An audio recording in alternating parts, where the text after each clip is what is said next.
और कोई कोई बिरला संत होते हैं जो हमें मुक्ति और मोक्ष का रास्ता बताते हैं।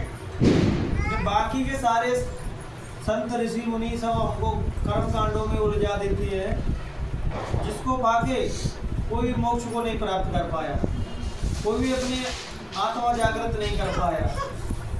संत महापुरुष कहते हैं कि जब तक तुम अपनी आत्मा को नहीं जान लोगे, आत्मज्ञान तुमको जब तक प्राप्त नहीं हो जाएगा, अपने आत्मा के साक्षात्कार नहीं कर लोगे, तब तक तुमको मुक्ति और मोक्ष मिलने वाली नहीं है।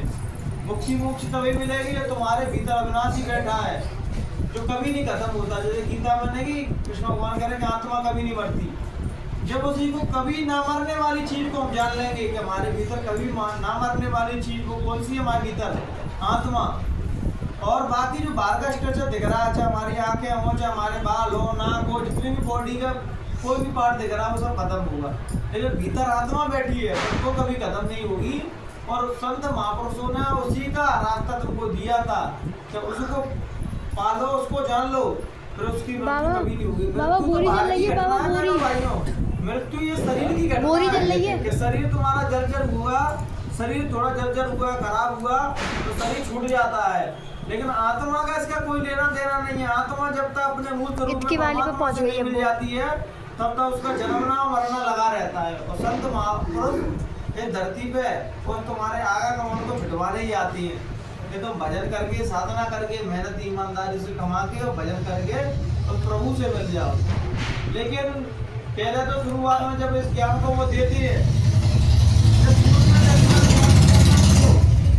तो उन्होंने माना ही नहीं, किसी ने विरोध किया। जब शुरुआत को ज्ञानी पुरुष की बात को बताते हैं तो हम ही सभी लोग उनके विरोध में खड़े हो जाते हैं। गुरु महाराज ने उस तत्व को बताया तो सब विरोध करने लगे, जब कबीर साहब ने उस तत्व को बताया तो सब विरोध करने लगे, नानक साहब ने उस बात को कहा तो सब विरोध करने लगे। क्यों? क्योंकि आदमी जन्म जन्मांतर से वही पूजा अच्छी लगती है जो बाहर इंद्रियों को अच्छी लग रही है, वही जो तुम्हारी आत्मा की प्यास को बुझा दे, जो आत्मा के जन्म जन्मांतर की प्यासी है आत्मा, उसको बुझा दे। उस तरफ पर किसी का ध्यान ही नहीं, हमारा ही पूजा का इंद्रियों का रस लेके बाहरी पूजा रह गई। और पूजा संतों ने अंतर्मुखी बताई थी। संत महात्माओं ने कही कि भाई सब कुछ पूजा तुम्हारे भीतर है। जो मूर्ति पूजा का विधान बताया था वेद व्यास जी ने कि पहला मूर्ति को हम देखते थे और देखते देखते देखते जब ध्यान सज जाता था हमारी पलकें गिर जाती थी कि बाहर छवि दिख रही है, वो अपने भीतर दिखने लगती थी। वो जय मूर्ति का राज था। लेकिन वो आज हमारे क्या बन के रह गई कि भाई हम दिया रख जाते हैं, आरती रख जाते हैं, माला चढ़ाया, बस हो गया था। वो इसलिए नहीं थी बहनों भाइयों, मूर्ति इसलिए बनाई थी कि तुम अपने ध्यान कॉन्सेंट्रेट करो, वहाँ जाके ध्यान करो, भजन करो।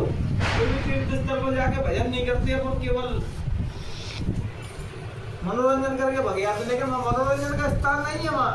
कहीं भी तीर्थ स्थल पर जाना है तो हमें सबसे पहले वहाँ की ऊर्जा को तो महसूस करना है कि वो ऊर्जा है भी या नहीं। आजकल तो जहाँ कहीं पे भी जाओ वो ऊर्जा तो कहीं भी दिखाई नहीं देती, केवल वो अल्लाह दिखाता है। ऊर्जा कब होती है बहनों भाइयों? जब कोई वहाँ शरीर में सदगुरु बैठे होते हैं, जो जागृत पुरुष बैठा होता है, जो आत्मज्ञान को पा चुका है, उसकी सानिध्य में तुम रहोगे। उसके सानिध्य में जैसे स्पर्श करोगे उसके आसपास तो तुम्हें एक ऊर्जा चाहिए जो तुम्हारे सकारात्मक विचारों से तुम्हें भर देगी। लेकिन आजकल वो ऊर्जा लुप्त हो गई है। गुरु महाराज कह रहे थे ना कि चंडी मदाल लेके निकल चुकी है और पहले सबका धन गायब कर देगी, पहले सबको गरीब कर देगी, फिर बीमारी, भूकंप, अकाल, भूखमरी सब फैलेगा।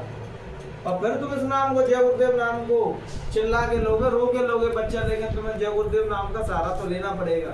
जय गुरुदेव नाम आज का नहीं है, बहुत पुराना नाम है। वेदों में जब हम गुरु को कहते थे तो गुरु का नाम लेके संबोधित करते थे, श्री तो लगाते थे उसके भी आगे के श्रीमान जी गुरु। ऐसे ही गुरु नाम तो प्राचीन है और हमेशा से चला आ रहा है। तो गुरु महाराज ने उसके आगे, गुरु के आगे जय लगा दिया कि जय गुरुदेव।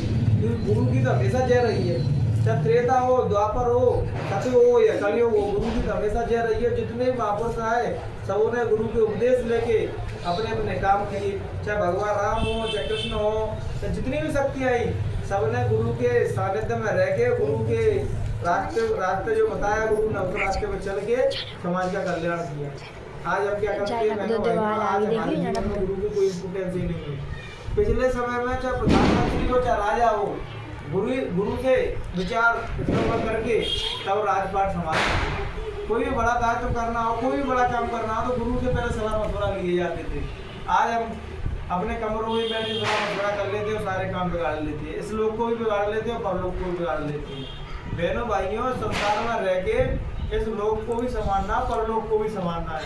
अगर तुम परलोक का ध्यान नहीं दोगे तो मरने के बाद तुम्हें समस्या उठानी पड़ेगी। फिर दोबारा से आओगे और किसी न किसी कीड़े मकोड़े के योनि में पड़े रहोगे।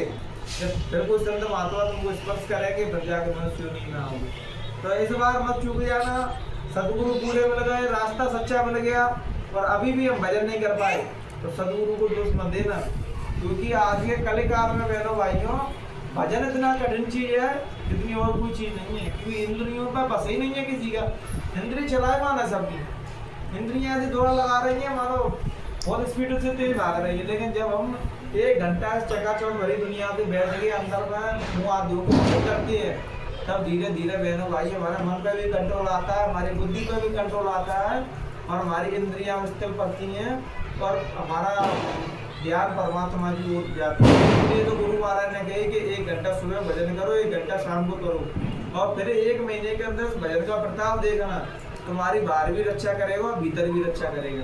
गुरु महाराज कहते हैं कि मैं तुम्हारी बाहर भी रक्षा करूंगा और भीतर भी रक्षा करूंगा। इसलिए बहनों भाइयों, ये थोड़ा भी जब भी किसी को समय मिले तो उस समय में थोड़ा देर के लिए भजन पर जरूर बैठो, क्योंकि भजन पे बैठने से हमारी बुद्धि, हमारा मन, हमारी इंद्रियां शांत होती हैं, शांत हो जाता है और हमारा दिमाग स्थिर हो जाता है। नहीं तो छोटी छोटी बातों में क्रोध करते हैं, घर में लड़ाई दंगे मचाते हैं। क्यों? क्योंकि भीतर शांति नहीं है। जिसके भीतर शांति रहेगी ना बहनों भाई, उसके जीवन में बाहर भी शांति रहेगी। और जिसके भीतर शांति नहीं है उसकी बाहर भी शांति नहीं। आजकल आप कहीं अशांत लोगों को देखते हो ना, तो कारण बस इतना ही है कि उन्हें भीतर अशांति वो हुआ है, वो इसलिए बाहर प्रदर्शन कर रहे हैं। भीतर अशांति होती तो बाहर भी वो शांति से रहते। इसलिए सभी चीजों का समाधान बहनों भाइयों भजन है। जितना जितना तुम भजन करोगे उतना ही तुम्हारा जीवन खुशियों से और शांति से भर जाएगा। फिर तुम्हें किसी से किसी प्रकार की उम्मीद नहीं रहेगी। फिर तुम अपनी मस्ती में स्वयं में स्थिर रहोगे और स्वयं में स्थिर ही रहना बहनों भाइयों यही सबसे ज्ञानी की व्यक्ति की लक्षण है कि स्वयं में स्थिर है। इसलिए बहनों भाइयों जितना भी समय मिले तो भजन करके अपनी आत्मा को जागृत करें और अपना कल्याण करें और मानव जीवन को सफल बनाएं। इन्हीं विचारों के साथ हम अपनी वाणी को यहीं विराम देंगे।